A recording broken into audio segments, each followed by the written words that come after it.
to the south we find Wigtown, a haven for book lovers. There were over 20 book-related businesses in the town, and now it's officially Scotland's national book town, and there are all sorts of events that take place annually. There's even an annual festival. It's a pleasure to visit Wigtown with its wide streets, and apart from bookshops, there are many gift shops, cafes and hotels. We left Wigtown and we find the most southerly distillery in Scotland, Bladnoch. There used to be quite a few distilleries in Galloway, but by the 1900s Bladnoch was the only one remaining. The river Bladnoch is brackish when it passes a distillery, and fresh water has to be channelled along a lade from half a mile upstream. The intoxicating Angel Share wafted through the air. As we head further south we arrive at Whithorn, Scotland's cradle of Christianity. Whithorn is an unusual main street which was once described as being inconveniently narrow at each end and uselessly wide in the middle. Its origins date very far back. In fact, it was possibly Scotland's oldest town. Whithorn's jewels are all hidden from view, hidden behind probably the most attractive building in the main street, the Pen. This slate medieval arch frames the entrance to Bruce Street in Whithorn Priory. This was a passage to something special. There was a settlement in this area in the 2nd century, and in the 4th century St Ninian arrived, and after that Whithorn was visited by thousands of pilgrims and by kings and queens. This has been a tourist trap for about 1500 years. The main focus of interest is the substantial ruin of Whithorn Priory sitting to the left of the path. Parts of Whithorn date back to AD 140, and there were trade links with the Romans. St Ninian, who arrived here in the 4th century, built his church, which was known as Candida Casa.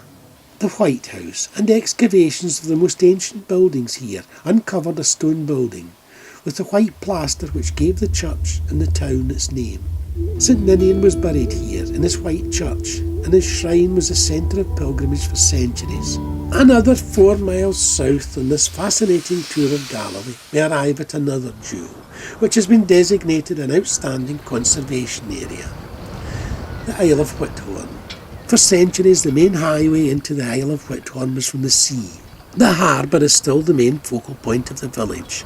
There's a wonderful view towards the main street, across the busy little sheltered harbour to one of the village's iconic buildings, the Captain's Garden. Just along from it, and almost as attractive, is the Isle Kirk, a former free kirk, which sits in the old boatyard site. It was built in the causeway, and the land reclaimed from the sea, but every so often, at particularly high tides, it looks as if the sea is going to claim it back. The Isle has some wonderful old buildings, and it deserves its conservation status. As we travel along the main street it gets better and better. Some of the houses here have sea views at both the front and the back. They have wonderful names like the Wheel House, Neptune's Cottage and the Old Schoolhouse. The Isle, as it's known locally, was actually shown as an island in maps as late as the early 19th century, and the main street in these days was a causeway. It too is a former royal borough. At the start of the main street we find the quaint picturesque post office. The first recorded visitor here was in the 4th century when St Ninian arrived by boat.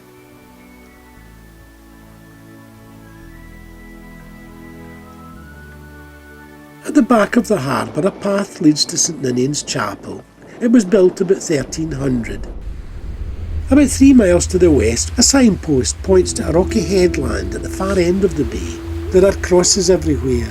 Wooden crosses can be seen against the skyline. Some were placed against boulders. Tradition has it that the cave was used as a place of prayer and retreat by St Ninian until his death in 431. Excavations in 1884 turned up a number of crosses there and a stone with runic inscriptions, which are all now in the care of Historic Scotland at nearby Whithorn.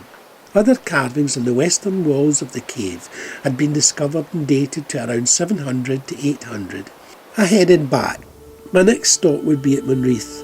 About half a mile from the village there's a side road to the coast where there's a grassy track leading up to the Otter Memorial to Gavin Maxwell, the author of the bestseller Ring of Bright Water. This was beautiful sculpture was created by Penny Wheatley on a wonderful cliff-top position overlooking Monreath Bay, where he often exercised his otter in his many visits back to this area. On this side of the cliffs overlooking the bay, we can pick out headstones and a small churchyard. A grassy track leads from the road to an entrance in a gap in the trees below. It brings us to the ruins of Kirkmaiden Church, with its picturesque graveyard overlooking the bay. Kirkmaiden was one of the oldest churches in Scotland. We headed through the village and on to Port William. There was a settlement here, around about the time that St Ninian arrived, called Killintray, Gaelic for the church and the beach. The village we know today was a planned one, created from scratch by Sir William Maxwell and completed in 1776. The harbour is linked to the square by an arch and was further extended at the end of the 19th century. When it was first created, it was a busy harbour because at that time there was nothing at Portpatrick or Portlogan. At one time, Port William had gained more of a reputation for smuggling than it had for any other activity. It was so bad that a barracks was built at the harbour side in an attempt to put an end to the flow of contraband. I noticed a local fisherman leaning on a railing, staring out to sea, so I decided to join him.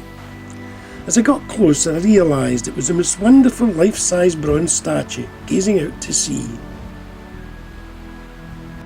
But it was time to move on. A few miles up the road, I decided to stop at a picnic spot and watch the sun setting for a little while.